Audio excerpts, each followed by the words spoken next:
Hello everybody, welcome to Jasco Goods. Today I'm going to show you how to make these trees just in time for Christmas. These make perfect gifts. One of these sticks of wood is less than $5. You could make 9 sets of these for less than $5. So there's 9 gifts you can give out. They look great in any decor. I sand them smooth.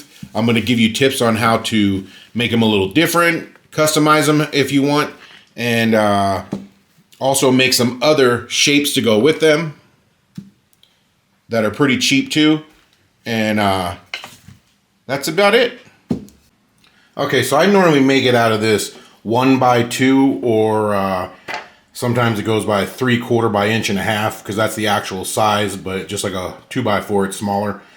And as you can see, it all has different grain patterns on it. It all depends on what you want. I like this kind of grain pattern that has a lot of different waves in it, and I don't know if there's a technical term for any of these things, but I like where it has these darker areas, and once it's cut up and put together as a tree, it looks pretty interesting.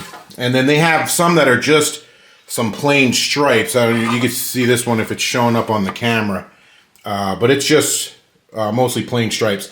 This stuff, it runs about, I would say, I looked at it yesterday, it was like $3 something a piece. It used to be way cheaper.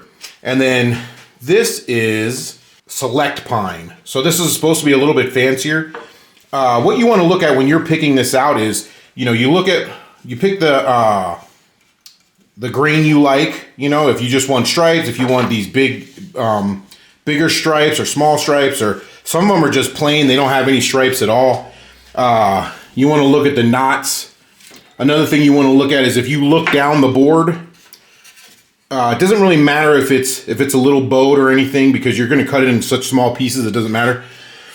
But a lot of this end will be, like if you look down the piece this way, this is the select pine. Let me see if I can get it to focus. This is the select pine. This one's a little bit more money. It's probably double the price, but it's still, you can make, out of an 8-foot piece, I can make 3 of each size. I can make 3 of the smaller ones, 3 of the medium ones, and 3 of the tall ones out of each piece. Roughly, you might even be able to get 1 extra small one out of it. It depends on how many knots and flaws you have in your board.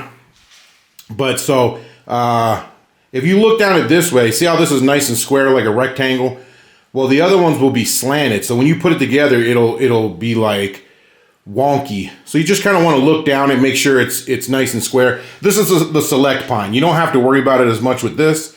You still will find some that are like that, but not as bad. But I don't like the way this stains. I don't like the way the select pine stains. Here's another piece I have here. It doesn't have as much grain to it. It has a nice grain if you're going to use it for something maybe bigger. But for something as small as we're making these trees, it doesn't really have a nice grain to it. This is more compact grain, so you can see it better. So these are some different ones that I made that aren't sanded yet, but you can see you're just cutting it into small pieces. I like the knots in it. This one may be too many in one piece. That was the last piece I had. You can do without the knots, whatever you want. But you see some of this board, it didn't have any grain to it. So, I mixed and matched it, but when I picked the piece out, it's been slim pickings for wood out here, finding decent grain. I don't know if you could see the grain on this. It doesn't stand out too much like this, but when it's stained, it really has a nice look to it. It has really big crescent shapes in it, and it's not just plain stripes going across. Like the top of this one, this board had, let me see if I could get it to focus on there. This board had some plain stripes in the top, but then through the wood, it did have some nice grain to it. And then there's the bottom with just stripes. One thing I try to look for is this side grain. You can see when you cut into it, it's really close together. It's really tight. So it doesn't show up as good when you stain it. It just kind of looks like a solid color. Where if you get something with a looser grain, I don't know if I even have any here. Here, I'll show you another piece of it. This is not the same wood, but this is kind of a looser grain. But when you stain that, it's going to have a nice striped look on the sides. This is for something different. But anyways, yeah, I just want to show you what they're going to look like. These aren't sanded yet. They're just glued together. Let me show you what to do next after you pick your wood. A lot of times when I'm cutting these up, there'll be cracks in them that I'd ever noticed when I was picking it out. Or if it's too dry, if you pick a piece that's too dry, this edge will chip off. And then when you put them together, you're going to have a gap between the two pieces because you're gonna put them together like this. I'll show you in a minute. But so when you're picking a piece, try to pick one that's not too dry, not too powdery. I've got a good feel for it now that I've been picking wood for a while. Some wood is just too dry and it just chips all apart when you're trying to cut it, when you're trying to sand it, when you're trying to glue it. The edges chip off and it sucks up some of the oil-based stains and it looks blotchy. So like this one right here, I can feel by the weight of it, it's a nice heavy piece, that it still has some a little bit of moisture to it. It's got some density to it. Some of the pieces you pick up and they're going to be really light, and that means they're super dry and they're super the opposite of dense. I don't know what that is. They're like loose grains.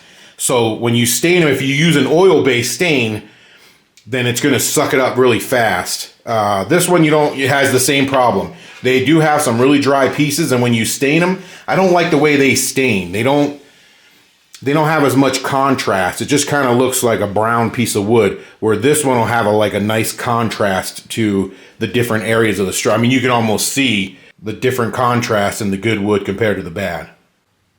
Okay, so this is a template that I made for myself. I make these all the time, so if you don't want to make a template, you don't have to. You can just mark out each one and cut it, or you can make one template and just keep it, and you can use it next year or put it away if you have a place where you keep your jigs and templates. That's what I do. I just keep these, and but here I'll show you the measurements. So what I did was I just took, it's all based off the top one.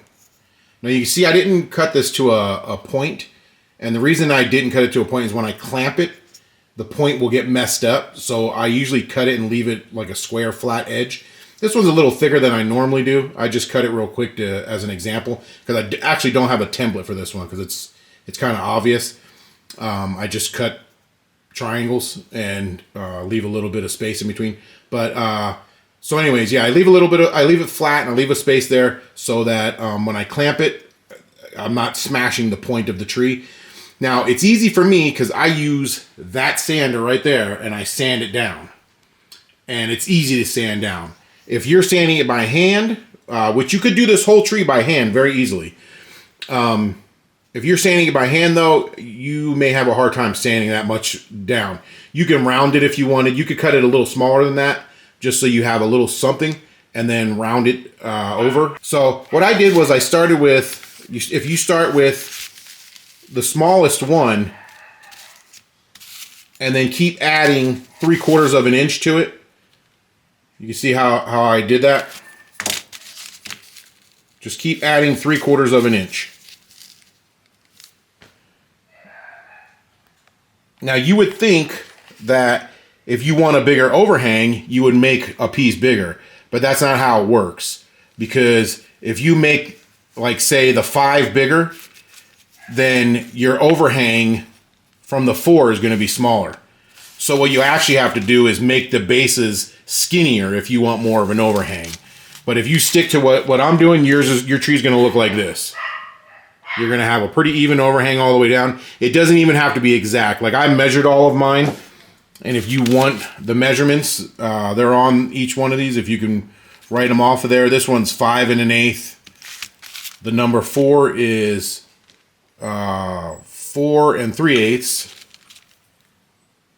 This one is 3 and, sorry, I'm coming out of focus here, I think. 4 3/8. Let me look at it. 3 5/8. I'm sorry. This one is 2 7/8. And then this one is just whatever you come up with when you cut it. So and the angle I do is, I want to say 31.6. It's the angle that's already set on the saw for each one of these. That's what dictates the overhang. If you want more of an overhang on your tree than this, then you would have to change the angle. You really can't adjust the sizes because it's based off this top piece. It's based off this top piece, and then it kind of just works its way down through the tree. The only way you can get more of an angle is, like I said, to make the bottom of the tree skinnier. An overhang. And if you make the bottom of the tree skinnier, your overhang will be deeper. But there's only so skinny you can make it. So if you want to make another way to make a bigger overhang is to have a wider angle. I did one with a 45-degree angle. Let me show you that one. Okay, so this tree has a 45-degree angle. And as you can see, to me, I don't like the way it looks. But I just did it to try it. So I went from, originally when I was making these, they were a 30-degree angle because that's where my other saw had its stopping point. And just to keep it simple, I just increased it to the 31.6 on my new saw. So this was a couple years ago. And it basically looks the same. But yeah, so that's with a 45-degree angle. If you like that better, you're more than welcome to do it. It's really easy to figure out. The first time I did it, I just eyeballed it. I just looked at it and said, okay, that looks like 3/4 of an inch, and I made a line. But anyways, so yeah. And then this is one I made. It's sanded and everything from the Select Pine. You can see it has wider lines on the side, so it looks nice. But you can see there's not as many lines in it as you would see with one of these. Now this is hard. This is a bad example because it's not sanded yet, and this one is. But I'll show you when they're done how good they come out. Well, and you can look at the ones I did in the beginning. Okay, so I want to show you. This is the little jig I made. It's really not much to it. It's just I use those as spacers to the blade. If you come around here, you can see the blade touches it, and then I kind of lock in the stop, and then I pull the spacer out, flip it over, and I do the first 31.6 degree cut. That's where my saw stopper is. I don't know if you can see that. It's a little bit dark. And then I usually start with the 2s. The reason I start with the smaller sizes is because if I have like knots like that and I can't use that piece, and some pieces you'll have flaws that you'll come across as you're going. It may chip a lot, and if I start with the bigger pieces and I run out of wood before I complete the trees, then I have big pieces that don't go to anything. If I start with the smaller pieces and I run out of wood, then I can just make another smaller tree. And I'm not really losing anything, if that makes any sense to you. So I start with the smaller ones and I work my way up. I don't normally cut the tops of the trees because what I save them for is, like, say you're cutting, right? And you cut this one and then you go to cut the other one and it's right here in the middle of that knot, right? So instead of cutting that one, I'll just cut my point instead of wasting and having to cut all the way back to the knot. And throw all that away, I'll cut my point instead. So I save the points for situations like that as I'm going down and I run into flaws. This piece right here, I wanted to show you, this was another piece I grabbed. It has more stripes to the texture, has more knots in it. You can use little knots like that if you want. I normally do. It gives it a little bit more character. But it's just these bigger ones, like this one I showed you back here, that when you stain it, it kind of like, it gets really dark around the knot and it doesn't look very, very good. So anyways, but this piece right here that I grabbed from out there, the edge was peeling off. It must have fell, oh, here it is. This is what I meant by the edge peeling off. I don't know if you can see that. So now when I go to put these two pieces together, like say it's this and this, if the edge of this 3 is peeled off, when I put it together, there's going to be a dip in it that you don't really want. So This one's not so bad. It's just a thin piece. But that's what happens a lot with these is, you know, you buy them and you don't see any chips in the edges, but then you get them home and just from moving them around, I've got a nice little piece starting there. Let me try to zoom in and show you. Can you see that? So, like I said, that's not too bad. Sometimes you get it where it's having trouble focusing on this. Anyways, I'm gonna cut these. I'm gonna cut a bunch and get them ready, and then I'll come back. Okay, so I got one stick cut up. If you're gonna do 3 sets of 3, the small or 3-tier, the 4-tier medium, and the 5-tier large. If you're gonna do 3 sets of 3, this is what you're gonna need. This is one stick I cut up, and it made 3 sets of 3. So what you're gonna have to do, if you want 3 sets, if you want that many sets, if you're making them as gifts or whatever that you're handing out, and you want them in sets of 3 like this, then that's what you're gonna have to do. That's what you would do. So you would do 9 of the 1st, 2nd, and 3rd tiers, because as you can see, all of these have the 3 tiers in them. So the 1st, 2nd, and 3rd tier, you're going to do 9 of those. Then the 4th tier, which is in the large and the medium, you're going to need 6 of those. And then for this final one to make the 5th tier in the large one, you're only going to need 3 of those. And that's the breakdown. 9 of the first 3, 6 of this, and 3 of this. Now, what I was telling you earlier is I start with the small ones, because if I run out, then I still have an extra small one. And I ran out in this one. There was too much knots, and I had a couple other things that happened. This one was on the edge of a knot, so I don't know if you can see it, but it kind of has like a sun pattern, and it's going to come out dark right here. And then this one, the bottom broke off. I could have glued it, but it still wouldn't have been enough to make me a whole one of these. There's other ones I threw away. I just want to show you some examples of stuff that happens. And then this is another batch I did. This is just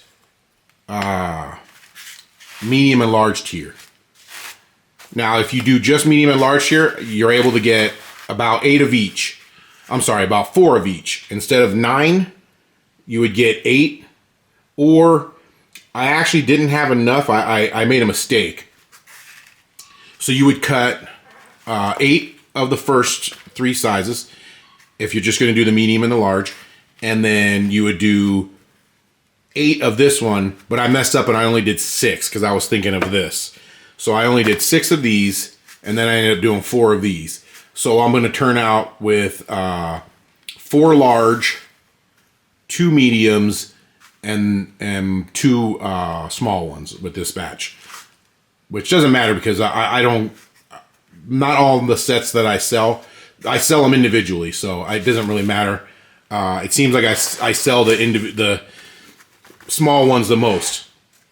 So if you just want to do a batch of all small, I'm able to get 12 out of one stick of just the small trees, the 3 tier. I might have even been able to get another one out of it. There was a couple that I threw away. So best case scenario is you can maybe get 13, but you'll probably get 12. Normally I easily get my 9 with a little bit left over. That's probably the most common one I do is 3 sets of each. But like I said, this batch, that stick had too many cracks in it and had some weird stuff. Hopefully that sands out. I don't know if you can see that. Okay, so the next step is sanding. I usually sand more than one at a time, but I use this sander right here. If you do any kind of building or anything where you have a lot of sanding, if you do a lot of small things like this, these sanders are one of the this is my most used tool right there. This one costs $119 at either Home Depot or Amazon. It's the Wen. It's not a nice name brand, but there's like several of these models. They all look the same that are made by different companies. I have another one that's made by Ryobi, and that one cost me $179. And it's really loud. I think one of the bearings are going out, so I bought this one to replace it with. I've only had it maybe 2 years, and it's already going out on me. I have a warranty for 3 years, so I got to bring it back to Home Depot. Yeah, $119 that this cost me, and man, it saves me so much time. I don't like hand sanding. I like everything to be, and I don't like the rotary sander. You can use a rotary sander on a lot of stuff. I like all my sanding to go in the same direction because I like the look it gives when you stain. So the next thing is sanding, and what I normally do is I'll if you have a sander like that, if not, you can just sand them individually by hand.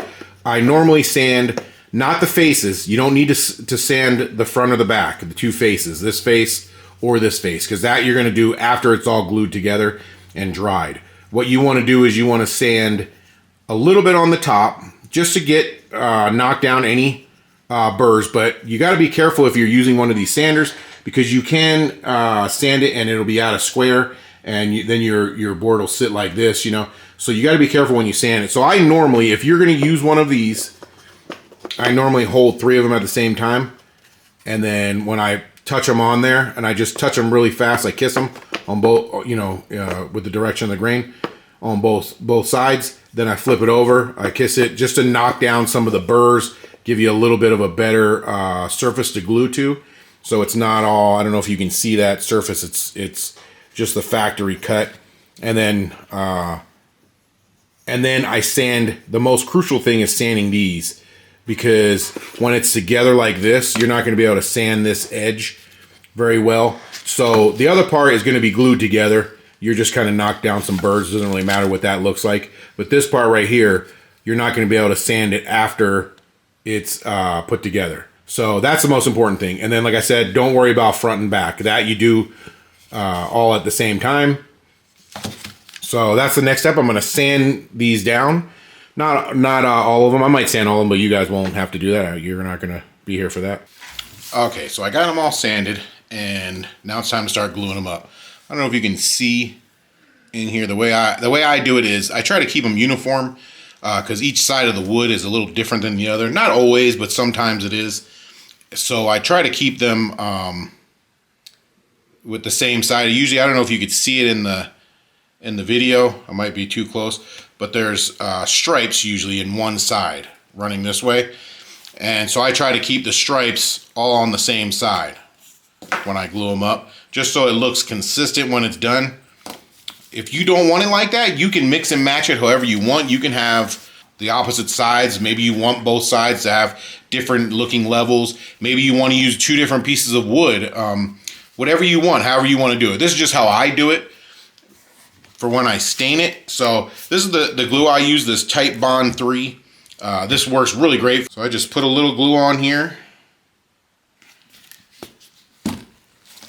and then spread it around with my expensive glue extracting spreader.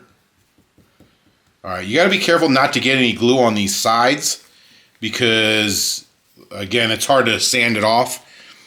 And if you're going to stain it, then it's going to be hard. And then I take a little and I wipe off the 2 ends. So when I get squeeze out, it's not so much on the side.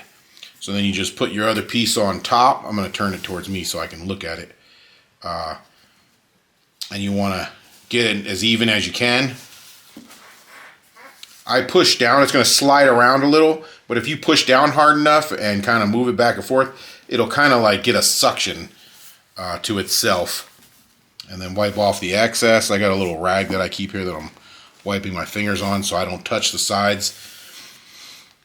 So another good reason why I don't normally, this one's kind of a point, but I don't normally glue this or sand this down so flat, because first, all right, so when you first cut it, this is going to be rough on both sides. So when you go back and you sand it, it's going to make it even smaller. So that's why I kind of leave it a little bit long. But then when you clamp it, you're gonna smash that point down, and it's hard to get it back on these edges. It looks kind of funny. I mean, it's not impossible, but it's just a preference for me. Makes it easier, and also you don't have really a surface to push on when you're pushing these down. So usually I push on the sides like this, and I get a little bit of glue maybe on the sides because of that, because it's not like these where you can push them from the top. So that's why I leave a little extra on the side. So after you're done, you can sand this top easily, but it's these that are hard to sand. And when I do sand those, if I have to, I get these little sanding blocks from Walmart.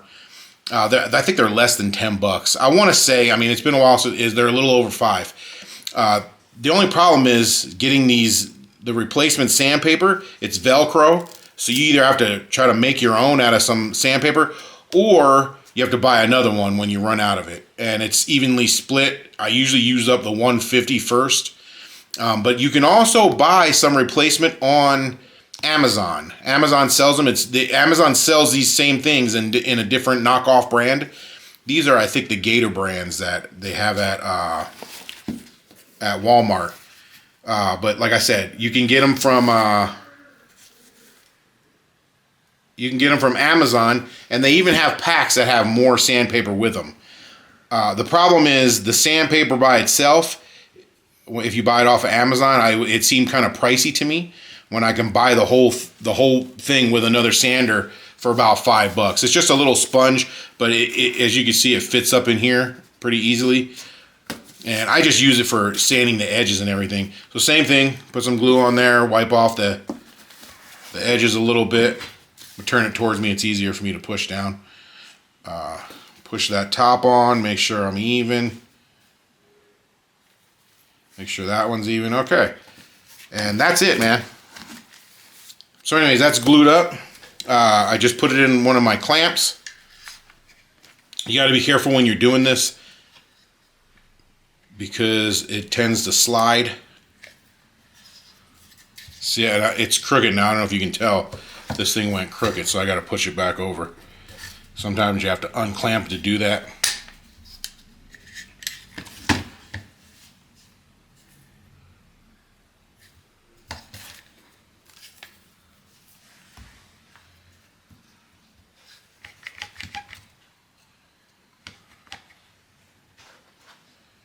So just take an eye on it. Sometimes if you put too much glue, it'll slide back and forth. It wants to slide all around because the glue is kind of like a lubricant. But it's not that complicated. So then I have one of these little sticks right here. I cut at the right angle, and then I slide this in here, clean out all the glue. That squeezes out. Again, trying to be careful not to get any glue on this surface. I just slide it through like so, and as you can see, I've got some buildup of glue on here. So this one's done. I'll let it dry, and then we'll come back tomorrow and sand the whole thing down and throw some stain on it, or paint, whatever you want to throw on yours. But I'm going to stain mine. I really like the stain. Okay, so I glued a bunch up and took them out of the clamps. Here they are right here. And now the next process is to sand them down. Here's how they look. You're going to have glue all over them. You got some chips in them. Here's another one. This one is a little bit of a darker grain. I really like the grain on this one. So I'm going to sand this one down first. Can't think of anything else to let you know at this point. Other than if you want to skip all this and you just want to buy one of these already sanded, I picked out the wood, and it's just ready for stain or paint. You can go on my Etsy page, and I sell the trees in a set of 3, the large, medium, and small, and you can pick those up right off my Etsy page.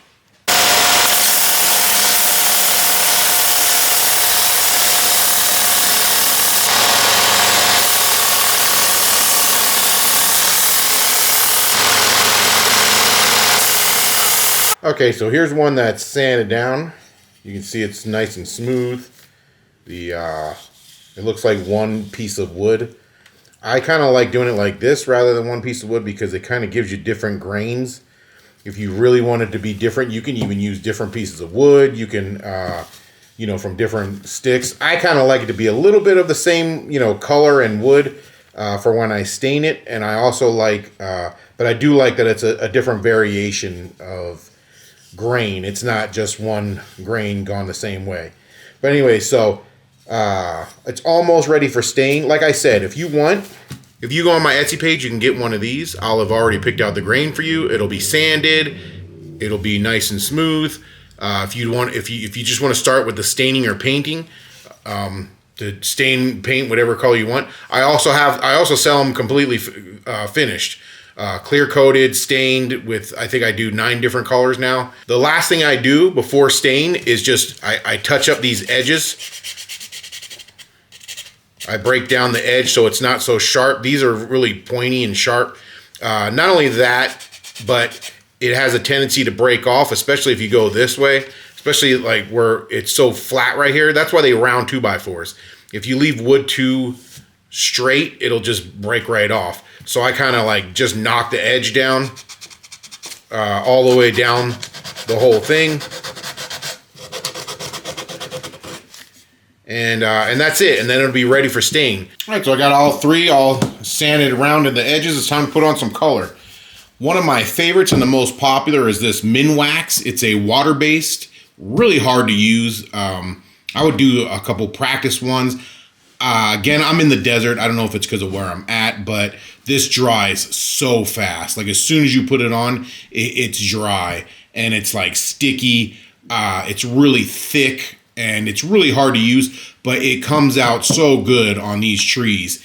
I have not found, if anybody else knows a better green, I'll show you when I get one done, a better green to use. Leave it down in the comments. Let me know, but this is the best I've found. It's from Minwax, water-based. You have to get it tinted there. It is, I believe, forest green or hunter green. It's hunter green. Okay, so I'm back after the stain. You see, I love this green. I love the green on the wood grain. I did all 3 of these green. I've got some other ones to show you too. There's the side of it. You can see that. And yeah, these came out pretty decent. You can see that nice grain. There's a little side grain. And there's the other side. Last one. These are pretty similar. They're pretty much the stripey. They're a little bit different. This one has kind of an angle. Some of them are spaced out more. This one had a little bit more brown in it. Had a little bit thicker banding than this one. Some of them are extremely different where you'll have, you know, waves and all kinds of stuff. But yeah, I love it. I love the wood grain. I love this green. Okay, so this is the thicker one I've been working on. This is a 1x2, where this is it's 3/4 inches thick. This one is like 1.5 inches thick, so it's double the thickness of this one. But I really like these. The problem I'm having with these is finding. I like the wood grain on these. It's more of a reddish tone. You can find better, you know, wood that's not as dry as these. But it's a little harder to glue up because it's thicker. It tends to slide more, where I can push these together with my hands and kind of lock them in with a suction. So anyways, but yeah, I really like these a lot better. I'm going to start doing some of these for my Etsy page. I also sell these just like this, raw, sanded, ready to go. So if you want to go on there and you want to get some of these thick ones or you want to get some of these thin ones, it's the same exact process to make them both. These are exactly the same size. Just this one's just thicker. All right, guys. So that's it. This is the final products. Here is the white, like I was telling you. I don't know if you can see the grain in that, if it's too bright. But here's the other white that I was using before, and using the other stain. You can see the difference. Hopefully the camera shows it up. I can see it in the viewfinder, that how yellow this one is compared to this. I really like this white right? But I mean, if you want to mix it up and do more of a bone or a pearl white like this, that's fine too. Here's different shapes I do, just to mix and match some different shapes in there. This is cut at a 15-degree angle. If you wanted to cut some of these, I cut them out of 1x6. I do this is the 1x6. Here's 1x8, and then here's 1x10. So they get, you can do a set of these. I'll do a video on those if you want.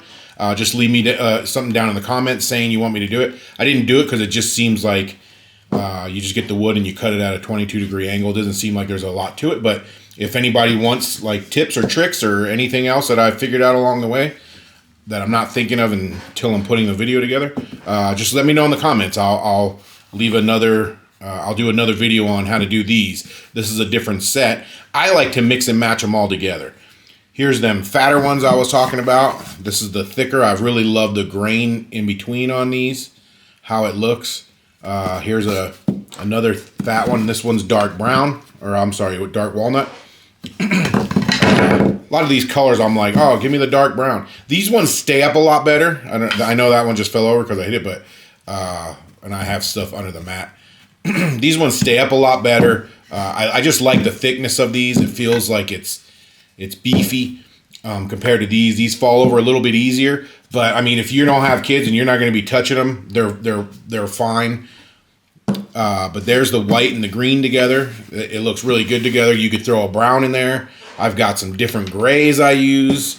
There's one gray. I got a lighter gray. This one looks really light on this wood right here. You know, you can get a piece of wood and stain it, and the same, like you can get a let's just say 1x4, for example, and stain it, and then another 1x4 and stain it, and they'll look totally different. This is two different color stains, but this is a lighter stain. This is this stain right here. This is weathered gray. So depending on the piece of wood you get and how thick you put the stain on, how long you leave the stain on, you can get a little bit different colors. This is actually weathered gray too. This is carbon gray. Sorry, they look so different. This is the carbon gray. And then I have the black. I know I'm blocking the camera. Let me move some of these back. But those are a set. A lot of people mix those colors together. But they make really good displays, especially if you want to throw in some different sizes in there. I brought this brown out because I wanted to show you I left a lot of knots. I had a lot of pieces of wood left over with knots. So I did this just to see if my wife liked it, if she wanted, you know, to make any more of these. So if you like knots, I mean, you can do something like this. If you want something to look a little bit more distressed or grainy, I mean, you can even distress it, you know, sand it a little and distress it. But that's what it looks like with a lot of knots. I don't mind a few knots like this. This has a knot in it. I'm just dropping these all over. Here's some more of those grays together. I don't know if these are the ones I just had out there.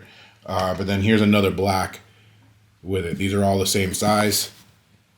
It's carbon gray, weathered gray, and black. The black, if you'll notice, it has some stripes in it. This is one I didn't sell or give to anybody. I just kept it because my wife had wiped off the dust before I stained it with a wet cloth, and I didn't know. And it left all these stripe marks. She did it with both of these black ones. So anyways, yeah, that's it. Here, let me show you one more thing. These tall ones. Let's throw one of these in the mix. I really like this color, honey. Another good thing about these is if you want, you can make some fall ones, and you can leave them up all year round. People order these trees from me all year round. There's a I don't know what you call it, genre of decorations called woodland, and trees are a big thing. I mean, they don't have to be necessarily for Christmas. I mean, especially if you don't do green, you could do like some grays and browns and reds, some white if you want for the winter time. So they make good fall decorations too. I also do make mountains out of wood, and I'll give you a tutorial on how to do those. They're pretty easy too. This is all like beginner stuff. I feel like this is a nice beginner project. But here's the honey. This is a honey color. This came out a little lighter than some of my other honey stuff.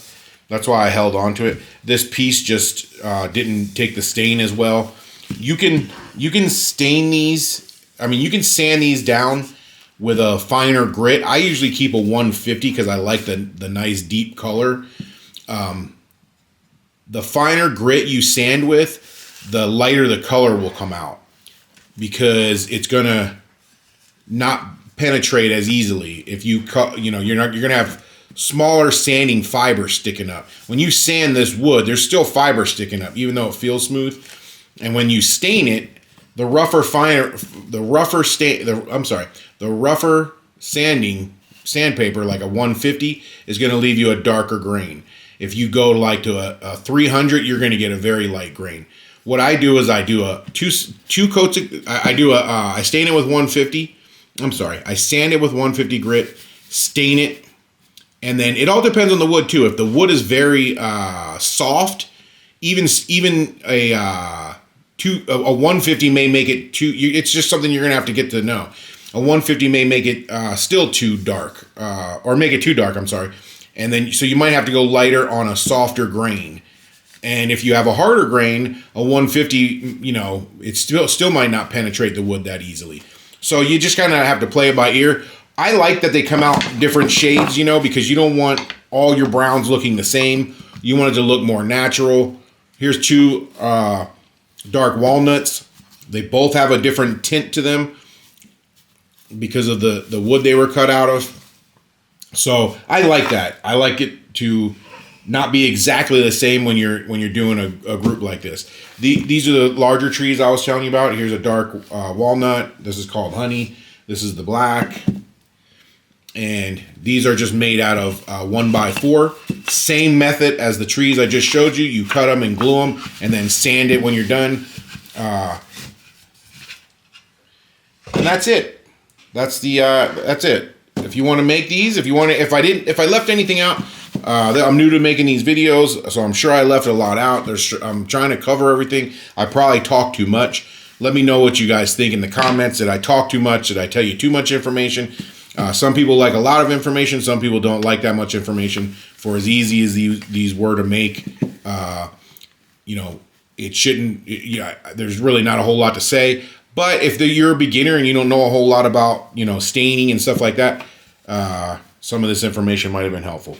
Anyways, if you like the video, please like. I'm going to do some more of these beginner videos, and then I'm going to do some more intermediate and hard videos of stuff. I really like making these little small things. My wife loves them. My family loves them. I give them out. I sell them. So, like I said, leave me a comment, like, and subscribe to my page. And until next time, have a good one.